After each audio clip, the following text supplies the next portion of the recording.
Hello students, target 89 এর YouTube চ্যানেলে তোমাদের প্রত্যেককে স্বাগত।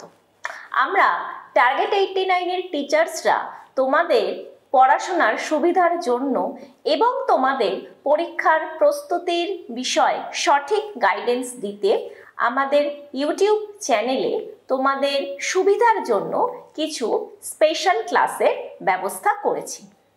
চলো তাহলে এখন আমরা শুরু করে ফেলি তোমাদের ফার্স্ট সামেটিভ পরীক্ষার আগে ক্লাস 9 এর হিস্ট্রির ওপর দেওয়া একটা স্পেশাল ক্লাস।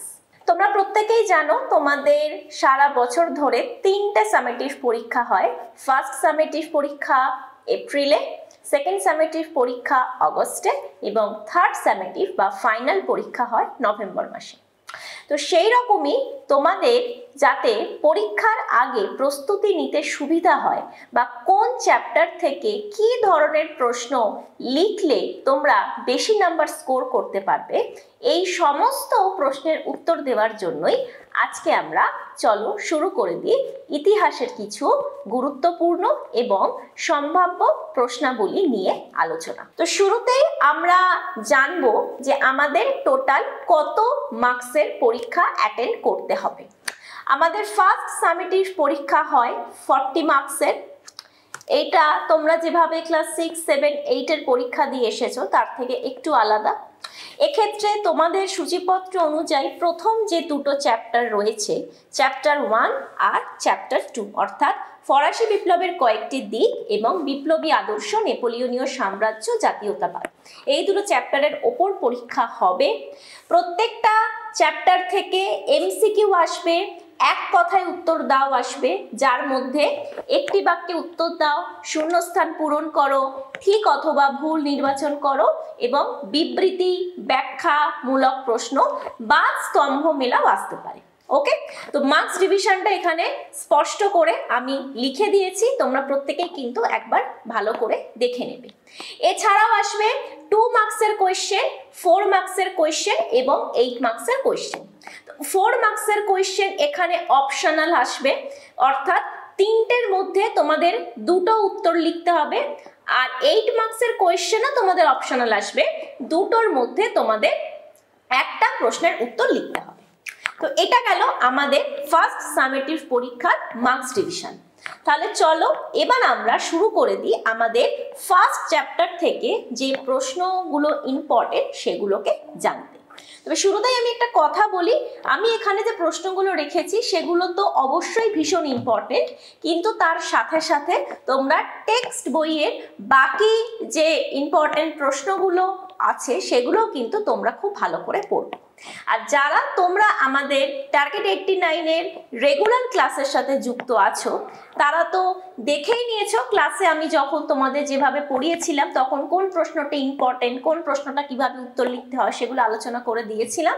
তো সেইভাবেই কিন্তু তোমরা আর যে কটা দিন বাকি আছে সেখানে প্রস্তুতিটা সেই মতো করে নিতে শুরু করো। তাহলে আমরা সরাসরি চলে যাই এক কথায় উত্তর দাও বা 1 মার্কসের কোয়েশ্চেনে। এখানে আমি আলাদা করে প্রশ্নগুলোকে রাখিনি, আমি এখানে এমনভাবে প্রশ্নগুলো রেখেছি যাতে এমসিকিউ, এক কথায় উত্তর, শূন্যস্থান পূরণ, ঠিক ভুল, স্তম্ভ মেলাও, বিবৃতি ব্যাখ্যা তোমরা একসাথে সমস্ত রকমের উত্তরই তৈরি করতে পারো। ওকে, প্রশ্নগুলো শুরু করি তাহলে। ফরাসি বিপ্লব কত খ্রিস্টাব্দে শুরু হয়েছিল? ফরাসি বিপ্লবের আদর্শ ক্লাসে পড়ানোর সময় বারবার বলেছি, সাম্য, মৈত্রী, স্বাধীনতা। টেইলি কি, টাইট কি, এগুলো আমরা জানি যে বিশেষ ধরনের কর, তো প্রত্যেকটা কর আমরা খুব ইম্পর্টেন্ট দিয়ে পড়বো। পারলে যেভাবে ক্লাসে বলেছি চার্ট করে আমরা পড়বো। ষোড়শ লুই কোন বংশের রাজা ছিলেন? আমি রাষ্ট্র বিখ্যাত উক্তিটি কার? এছাড়াও যে বইগুলো পড়েছি, দার্শনিকরা যে বইগুলো লিখেছেন, the spirit of the laws, the Persian letters, the wealth of nations, এই গ্রন্থগুলো কে রচনা করেছেন বা কারা রচনা করেছেন? কবে বাস্তিল দুর্গের পতন হচ্ছে? সাল, ইয়ার যেমন আমরা লিখবো তেমন ডেটটা দিয়ে দিলেও কিন্তু খুব ভালো হয়। ওকে, তো দুটোই আমরা লিখবো। মিরাবো কে ছিলেন? অ্যাসাইনেট কি? কবে রাজা ষোড়শ লুইয়ের মৃত্যুদণ্ড হচ্ছে? ফ্রান্সে ডাইরেক্টরি শাসনের সূচনা কবে হচ্ছে? ভারতবর্ষের কোন শাসক জ্যাকোবিন ক্লাবের সদস্য ছিলেন? আমরা প্রত্যেকেই জানি টিপু সুলতান, মহীশূর রাজা, তিনি ছিলেন। খুব ইম্পর্টেন্ট প্রশ্ন। ফরাসি বিপ্লবের জননী বলা হয় কোন শহরকে? এটা আমরা উত্তরটা প্রত্যেকেই জানি, যেহেতু একটাই শূন্যস্থান রেখেছি, এর উত্তরটা আমাকে কমেন্ট বক্সে কমেন্ট করে অবশ্যই কিন্তু জানাবে। ওকে, আচ্ছা এবার আসি আমরা 2 মার্কসের কোয়েশ্চেনে। কারণ আমাদের 2 মার্কসের অ্যান্সারগুলো যদি আমরা রেডি করতে পারি তাহলে সেগুলো আমরা 1 মার্কসের জন্যও উত্তর দিতে পারবো, 2 মার্কসের জন্য আমরা কিন্তু উত্তর দিতে পারবো। ক্যাপিটেশন কি? এটাও এক ধরনের কর। বিপ্লব পূর্ববর্তী ফ্রান্সে কয়টি প্রত্যক্ষ কর ছিল? করগুলি কি কি? এখানে যে 2 নাম্বার আছে, তাই আমাদের 4টে করের কথা বা 4টে পয়েন্ট লিখতেই হবে। ইন্টেন্ডেন্ট কাদের বলা হচ্ছে? টাইথ কি? ফরাসি বিপ্লবকে বুর্জোয়া বিপ্লব কেন বলা হচ্ছে? খুব ইম্পর্টেন্ট প্রশ্ন। ফরাসি বিপ্লবের জনককে? রুশো। তার কোন গ্রন্থকে ফরাসি বিপ্লবের বাইবেল বলা হচ্ছে? খুব ইম্পর্টেন্ট প্রশ্নটা। এইরকম প্রশ্ন এলে 1+1 মার্কসের জন্য কিন্তু রেডি করবে। লেটার দ্য ক্যাশে কি বা এই আইনটার মাধ্যমে কি করা হতো সেটা লিখতে হবে। টেনিস কোর্টের শপথ কি? খুব ইম্পর্টেন্ট প্রশ্ন। প্যারি কমিউন, খুব ইম্পর্টেন্ট প্রশ্ন। মানবিক ও নাগরিক অধিকারের ঘোষণাপত্রকে পুরাতনতন্ত্রের মৃত্যু পরোয়ানা কেন বলা হচ্ছে? এর মাধ্যমে আমরা জানি পুরাতন রাজতন্ত্রের যে প্রথা, যে নিয়ম, সামন্ততন্ত্র, সামন্ত প্রথা, ম্যানর প্রথা, এগুলো সমস্ত কিছুর অবসান করা হচ্ছে। মানে মধ্যযুগীয় ইউরোপের কাঠামোটা পুরো নষ্ট করে ফেলা হচ্ছে এবং তার বদলে নতুন একটা গণতান্ত্রিক কাঠামো ফ্রান্সের বুকে প্রতিস্থাপন করা হচ্ছে। তো এই যে বিষয়টা, সেটা কিন্তু যে সংবিধানের মাধ্যমে করা হচ্ছে সেটা আমাদের লিখতে হবে। সন্ত্রাসের শাসনের প্রধান অঙ্গগুলি কি? রবস্পিয়ারের নেতৃত্বে যে সন্ত্রাসের শাসন, তার যে প্রধান অঙ্গ সেটা লিখতে হবে। সন্দেহের আইন বলতে কি বোঝো? কোন ঘটনা সেপ্টেম্বর হত্যাকাণ্ড নামে পরিচিত? গিলোটিন কি? এটি কে আবিষ্কার করেন? এই প্রশ্নের উত্তরটা হয়তো তোমরা সরাসরি সব টেক্সট বুকে পাবে না, কিন্তু আমাদের যে স্টাডি ম্যাটেরিয়াল বা কোয়েশ্চেন অ্যান্সার তার মধ্যে কিন্তু এই বাইরের কিছু প্রশ্ন খুব সুন্দর করে আলোচনা করা আছে। তো যারা শুধু আমাদের ইউটিউব ভিডিওটা দেখছো তারা চেষ্টা করো আমাদের টার্গেট 89 এর সাথে যত তাড়াতাড়ি সম্ভব যুক্ত হয়ে যাবার। আর যারা আমাদের রেগুলার স্টুডেন্ট তারা খুব ভালো করে কিন্তু study material, question answer, practice set বা আমি যে ক্লাস টেস্টের সময় যে কোয়েশ্চেনগুলো দিয়েছিলাম সেগুলো কিন্তু খুব ভালো করে তোমরা পড়া শুরু করে দাও। জাতীয় মহাসভা বা ন্যাশনাল কনভেনশন কি? অথবা ন্যাশনাল কনভেনশন কেন আহ্বান করা হয়েছিল? তো খুব ইম্পর্টেন্ট এই প্রশ্নটা, জাতীয় পরিষদ যেটাকে বলা হচ্ছে।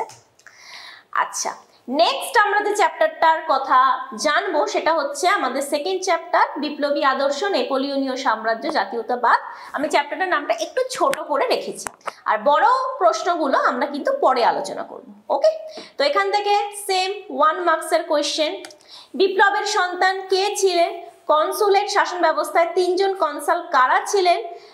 নেপোলিয়ান, আবেসিয়াস এবং রজার ডিউস। তো এই 3 জনের নামই কিন্তু আমাদের লিখতে হবে। ফ্রান্সে কনসুলেট শাসন ব্যবস্থার প্রথম কনসাল কে ছিলেন? অবশ্যই নেপোলিয়ান বোনাপার্ট। ইতিহাসের কোন সময়কে নেপোলিয়ানের যুগ বলা হয়? খুব ইম্পর্টেন্ট, এটা খুব ইম্পর্টেন্ট এই প্রশ্নটা। আচ্ছা, নেপোলিয়ান আমরা জানি অজস্র যুদ্ধ করেছিলেন। তো পিরামিডের যুদ্ধ, নীল নদের যুদ্ধ কত খ্রিস্টাব্দে কাদের মধ্যে হয়েছিল এটা আমাদের খুব ভালো করে পড়তে হবে। ক্লাসে আমি বলেছিলাম যে কটা যুদ্ধ নেপোলিয়ান করছেন প্রত্যেকটা একটা চার্টের মধ্যে দিয়ে তোমরা তুলে রাখবে। তো আশা করি চার্টটা সবার তৈরি হয়ে গেছে। এবার কিন্তু চার্টটা রোজ একবার করে পড়া শুরু করে দাও, তাহলে দেখবে এটা অনায়াসেই সালগুলো এবং কাদের মধ্যে হচ্ছে সেই দেশগুলোর কথা তোমাদের মনে আছে। ইতালির জনগণ নেপোলিয়ানকে কেন মুক্তিদাতা বলেছিলেন? কোড নেপোলিয়ানে কতগুলো ধারা আছে? 2287টা। প্রথম শক্তি জোট কোন কোন দেশের মধ্যে হয়েছিল? খুব ইম্পর্টেন্ট, প্রথম শক্তি জোট, দ্বিতীয় শক্তি জোট, তৃতীয় শক্তি জোট, চতুর্থ শক্তি জোট কোন কোন দেশের মধ্যে হচ্ছে এটা আমাদের কিন্তু পড়তে হবে। নেপোলিয়ান ভূমধ্যসাগরের কোন দ্বীপটি অধিকার করছেন? ট্রাফালগারের যুদ্ধ কত খ্রিস্টাব্দে হচ্ছে? ফ্রান্সের সাথে ইংল্যান্ডে যে ট্রাফালগারের যুদ্ধ সেটা কত খ্রিস্টাব্দে হচ্ছে সেটা জানতে চেয়েছে। নেপোলিয়ানকে কোন ভারতীয় শাসকের সঙ্গে তুলনা করা হচ্ছে? গুপ্ত সম্রাট সমুদ্রগুপ্তের সাথে তুলনা করা হচ্ছে, যেটা আমরা জানি। ওয়ার অ্যান্ড পিস গ্রন্থের লেখক হচ্ছেন লিও টলস্টয়। এটা কিন্তু আমি তোমাদের ক্লাস টেস্টেও প্রশ্নটা দিয়েছিলাম। সেন্ট হেলেনা দ্বীপ কোথায় অবস্থিত? আমরা জানি নেপোলিয়নের জন্ম হচ্ছে একটা দ্বীপে, তার নির্বাসনও হচ্ছে একটা দ্বীপে। তো দুটো দ্বীপের কথা কিন্তু আমাদের ভালো করে মনে রাখতে হবে। ওকে, চলো এবার আমরা দেখে নিই 2 মার্কসের কোয়েশ্চেন। ডাইরেক্টরি শাসন বা ডিরেক্টরি শাসন বলতে কি বোঝো? কনসুলেটের শাসন বলতে কি বোঝো? কনকর্ডাট বা ধর্মমীমাংসা চুক্তি কি? কাকে দ্বিতীয় জাস্টিনিয়ান বলে অভিহিত করা হচ্ছে?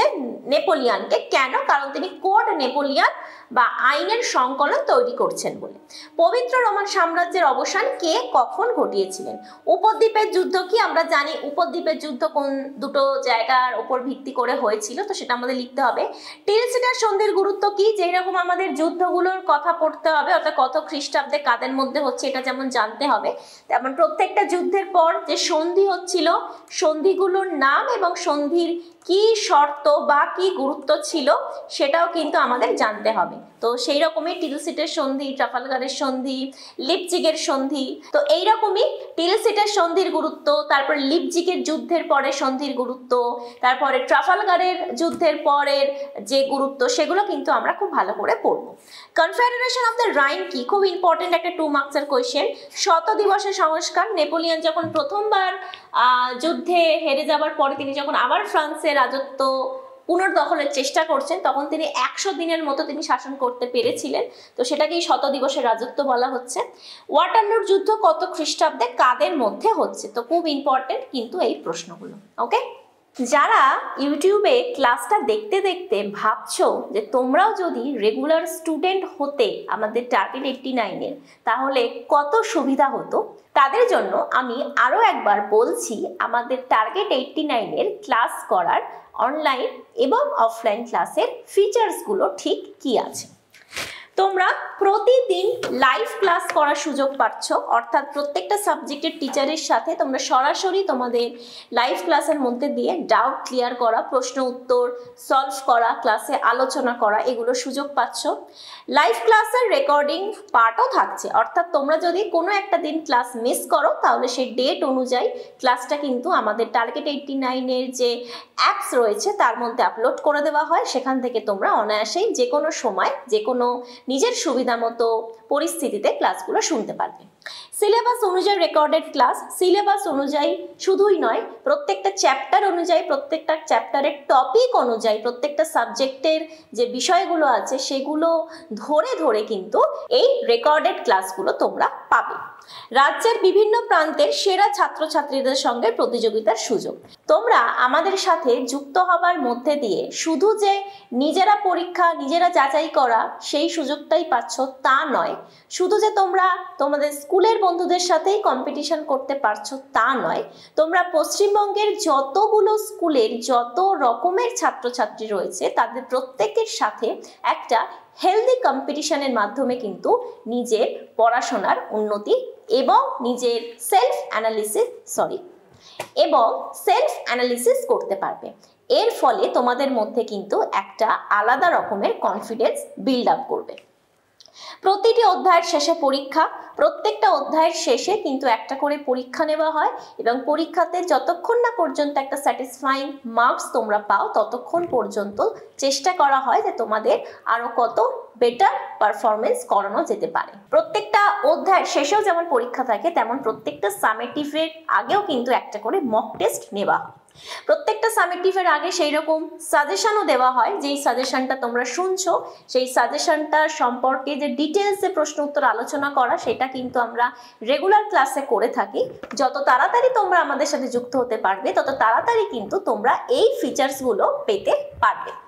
সেরা বাছাই করা নোটস। যারা আমাদের রেগুলার স্টুডেন্ট তারা কিন্তু প্রত্যেকটা চ্যাপ্টারের ওপরে study material, long question answer, short question answer, practice set, homework, এগুলোর মধ্যে দিয়ে সেরা যে নোটসগুলো সেইগুলো কিন্তু তারা পায়, তারা পড়ে এবং সেগুলোকেই তারা কিন্তু পরীক্ষায় লিখে পরীক্ষায় নিজেদের বেস্ট পারফরমেন্স দেওয়ার চেষ্টা করে। তো তোমরাও কিন্তু সেটা করতে পারো।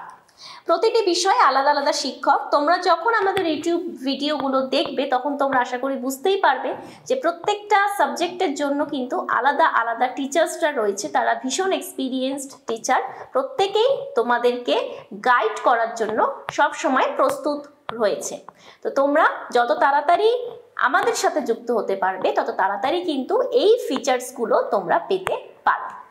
এবার চলো তাহলে একটু দেখে নিই টার্গেট 89-এর সম্পর্কে যারা ক্লাস করছে তাদের কি রিভিউ, বা যে গার্জেনরা বা যে স্টুডেন্টরা এখানে পড়াশোনা করছে তাদের কি রিভিউ আছে। আরও একবার বলে দিই, টার্গেট 89 হলো পশ্চিমবঙ্গের সর্বপ্রথম টিউশন সেন্টার যা আইআইটি খড়গপুর দ্বারা স্বীকৃত এবং কেন্দ্রীয় সরকারের নীতি আয়োগ দ্বারা প্রশংসিত। এইখানে ষষ্ঠ থেকে দশম শ্রেণী পর্যন্ত ছাত্রছাত্রীদের জন্য অনলাইনে নতুন ব্যাচ অলরেডি জানুয়ারি 2025 থেকে শুরু হয়ে গেছে। তো তোমরা আর দেরি না করে আমাদের ক্লাসে যুক্ত হবার জন্য ফোন করো 6289689931 বা 9748299097 এই দুটো নাম্বারে। তাহলে যারা আমাদের ইউটিউব চ্যানেলের এই ক্লাসটা শুনছো তারা কিন্তু অবশ্যই বাড়িতে কথা বলে তাহলে আর দেরি না করে যারা আমাদের সাথে এখনো যুক্ত হতে পারোনি তারা অবশ্যই এই দুটো নাম্বারে ফোন করে আমাদের সাথে কিন্তু যুক্ত হয়ে যাও। ওকে, চলো তাহলে এবার বাকি প্রশ্ন উত্তরগুলো আমরা একটু দেখে নিই। আচ্ছা, তো আমি বললাম যে আমরা শর্ট কোয়েশ্চেন্সগুলো আগে আলোচনা করব, তারপর লং কোয়েশ্চেন্সগুলো। তো এবার আমরা 4 মার্কসের কোয়েশ্চেন্সগুলো আলোচনা করব। এখানে আমাদের দুটো চ্যাপ্টারের মিলিয়ে 4 মার্কসের কোয়েশ্চেন রয়েছে। প্রথম প্রশ্নটা, ফ্রান্সকে ভ্রান্ত অর্থনীতির জাদুঘর বলা হয় কেন? এখানকার যে অর্থনৈতিক যে প্রবলেমগুলো ছিল, ক্রাইসিসগুলো ছিল, সেগুলোকে অ্যাডাম স্মিথ তিনি পয়েন্ট আউট করছেন। তো কি কি প্রবলেম ছিল সেটা আমাদের লিখতে হবে। ফরাসি বিপ্লবের পূর্বে ফ্রান্সের সমাজ কয়টি ভাগে বিভক্ত ছিল? কি কি? 3টি ভাগে বিভক্ত ছিল। প্রথম স্টেট যাজক, দ্বিতীয় স্টেট অভিজাত, তৃতীয় স্টেট হচ্ছে আমাদের সাধারণ মানুষ, সাকুলার, মধ্যবিত্ত সবাই মিলিয়ে। তাদের সম্প্রদায় সম্পর্কে কিন্তু লিখতে হবে। আলাদা করে যদি আসে সাকুলাত বলতে কি বোঝায়, সেইভাবে কিন্তু যাজকদা বা প্রথম সম্প্রদায়ের মানুষদের সম্পর্কে যা জানো লেখো, দ্বিতীয় সম্প্রদায়ের মানুষ সম্পর্কে যা জানো লেখো, সেটাও আসতে পারে। দৈব রাজতন্ত্র বা ডিভাইন রাইটস অফ কিংস বলতে কি বোঝো? ফরাসি রাজতন্ত্র কি দৈব রাজতন্ত্র ছিল? এই ধরনের প্রশ্নগুলো কিন্তু 2+2 হিসাবে আসতে পারে। তো এই ধরনের ব্রেক প্রশ্ন যদি অ্যাটেন্ড করো তাহলে কিন্তু বেশি নাম্বার স্কোর করা যায়। ফিজিওক্র্যাট মতবাদের প্রবক্তা কারা? এই মতবাদের মূল কথা কি? খুব গুরুত্বপূর্ণ একটা অর্থনৈতিক গোষ্ঠী ফিজিওক্র্যাটস। এদের প্রবক্তা মূলত ধরো অ্যাডাম স্মিথের ভাবনা চিন্তা করলেও মানে প্রভাবিত হলেও কুয়েন্সে এই মতবাদটাকে এগিয়ে নিয়ে গেছিলেন। ফ্রান্সের ইতিহাসে 1789 খ্রিস্টাব্দে 4 অগস্ট কেন গুরুত্বপূর্ণ? আমাদের যে শুধু ঘটনা তুলেই প্রশ্ন দেবে তা নয়, আমাদের কিন্তু এভাবে ডেট তুলেও প্রশ্ন আসতে পারে। তাই টেনিস কোর্টের শপথ কবে হচ্ছে, বাস্তিল দুর্গের পতন কবে হচ্ছে, এই ডেটগুলো কিন্তু আমাদের খুব ভালোভাবে মনে রাখতে হবে। ওকে, মানুষ ও নাগরিকদের অধিকারের ঘোষণা কেন স্মরণীয়? যেটা আমি বললাম 2 মার্কসের ক্ষেত্রে প্রশ্নটা খুব ইম্পর্টেন্ট, কিন্তু তাই জন্য আমি 4 মার্কসেও রেখেছি যাতে তোমরা উত্তরটা বড় করে তৈরি করতে পারো। নেক্সট, নেপোলিয়ানকে বিপ্লবের সন্তান কেন বলা হয়? নেপোলিয়ানকে বিপ্লবের ধ্বংসকারী কেন বলা হয়? দুটো উত্তরই আমি ক্লাসে খুব ডিটেলসে আলোচনা করেছিলাম। নেপোলিয়ানের সাথে ফরাসি আদর্শের যে বিরোধ এবং ফরাসি আদর্শের সাথে সামঞ্জস্য, এই দুটো বিষয় তিনি সাম্য মৈত্রীর মাধ্যমে শাসন করতে চাইলেও তিনি স্বাধীনতা দিতে চাননি। কেন দিতে চাননি, না দিতে যাওয়ার ফল কি হচ্ছে, পুরো বিষয়টাই কিন্তু আমাদের লিখতে হবে। এটা আলাদা আলাদা করে কিন্তু 4 মার্কস কোয়েশ্চেন হিসাবে করবে। এটা আলাদা করে 4 মার্কস হিসাবেও আসতে পারে, এটা 8 মার্কসের মধ্যে একসাথেও আসতে পারে, দুভাবেই আসতে পারে। ওকে, মহাদেশীয় অবরোধ কি? নেপোলিয়ন কিভাবে এই ব্যবস্থা কার্যকর করেছিলেন? কন্টিনেন্টাল ব্লকেট সিস্টেম, যেটা আমি বলেছিলাম ক্লাসে। এই উত্তরটা মুখস্থ না করে কেউ পরীক্ষা দিতে যাবে না, খুব ইম্পর্টেন্ট প্রশ্ন। নেপোলিয়ন কেন রাশিয়া আক্রমণ করছেন? এটাও খুব ইম্পর্টেন্ট প্রশ্ন। টিকা হিসাবে আমরা পড়তে পারি অভিজাত বিদ্রোহ, টেনিস কোর্টের শপথ, স্পেনীয় ক্ষত বা স্প্যানিশ আলসার। ওকে, মানে উপদ্বীপের যুদ্ধ আলাদা করে পড়লেও আমরা স্পেনীয় ক্ষতটা আলাদা করে পড়বো। টেনিস কোর্টের শপথ আমরা পড়ছি, আমাদের খুব গুরুত্বপূর্ণ একটা ইভেন্ট, ওটা ফরাসি বিপ্লবের জন্য। আর হচ্ছে অভিজাত বিদ্রোহ, যেটা ফরাসি বিপ্লবের শুরুর প্রথম পর্যায়ে যেটাকে বলা হচ্ছে। তো এই প্রশ্নগুলো তোমাদের 4 মার্কসের জন্য কিন্তু খুব ভালো করে তৈরি করতে হবে। এবার চলে আসি আমরা রচনাধর্মী প্রশ্ন, বা দেখেই বুঝতে পারছি এগুলো 8 মার্কসের প্রশ্ন। এখানে আমি দুটো চ্যাপ্টারের কোয়েশ্চেন একসাথে আলোচনা করছি। তো এই প্রশ্নগুলোর উত্তর পড়লে কিন্তু তোমরা 1 মার্কসের, 2 মার্কসের, 4 মার্কসের অনেক প্রশ্নের উত্তরই কভার করে ফেলবে অলরেডি।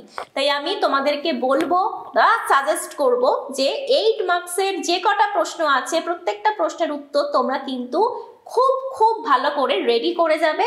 পারলে বাড়িতে একবার উত্তরগুলো ঘড়ি ধরে লিখে প্র্যাকটিস করবে, তাহলে দেখবে তোমাদের পরীক্ষার জন্য একটা আলাদা কনফিডেন্স তোমরা পেয়ে যাচ্ছ। প্রথম প্রশ্ন, ফরাসি বিপ্লবের সামাজিক, অর্থনৈতিক, রাজনৈতিক কারণ আলোচনা করো। আলাদা আলাদা করে কারণগুলো আলোচনা করতে হবে। ফরাসি বিপ্লবে দার্শনিকদের ভূমিকা খুব গুরুত্বপূর্ণ একটা প্রশ্ন, এটা আমি ক্লাস টেস্টে দিয়েছিলাম, মক টেস্টেও দিয়েছিলাম। তোমরা যারা লিখতে পেরেছিলে আমি মানে দেখেছিলাম তোমরা খুব ভালো করে উত্তরটা তৈরি করেছো। যারা এখনো উত্তরটা তৈরি করোনি তারা কিন্তু উত্তরটা খুব ভালো করে তৈরি করে নেবে। উত্তরটা কিন্তু 8 মার্কসের যে আমাদের লং কোয়েশ্চেন অ্যান্সারের পিডিএফ আছে তার মধ্যে দেওয়া রয়েছে। জাতীয় সংবিধান সভার কার্যাবলী, এটা অনেকে একটু কঠিন বলে এড়িয়ে যাও, কিন্তু এই উত্তরটা পয়েন্ট করে লিখলে কিন্তু স্কোর করা যায়, খুব স্কোরিং প্রশ্ন একটা, সেভাবেই কিন্তু পড়ে লেখার চেষ্টা করবে। ফ্রান্সে কিভাবে জ্যাকোবিন শাসনের সূচনা হচ্ছে? ফ্রান্সের সন্ত্রাসী শাসনের উত্থান পতন কিভাবে হচ্ছে? এই প্রশ্নটা আমাদের 2+6 হিসাবে আসতে পারে, যেহেতু সব ইম্পর্টেন্ট প্রশ্নগুলো আমি অলরেডি 4 মার্কসে রেখে দিয়েছি, তাই 8 মার্কসে আরেকটা ইম্পর্টেন্ট প্রশ্ন আমি রেখেছি যেটা তোমরা একটু এড়িয়ে যাও, যেটা একটু পড়ো না।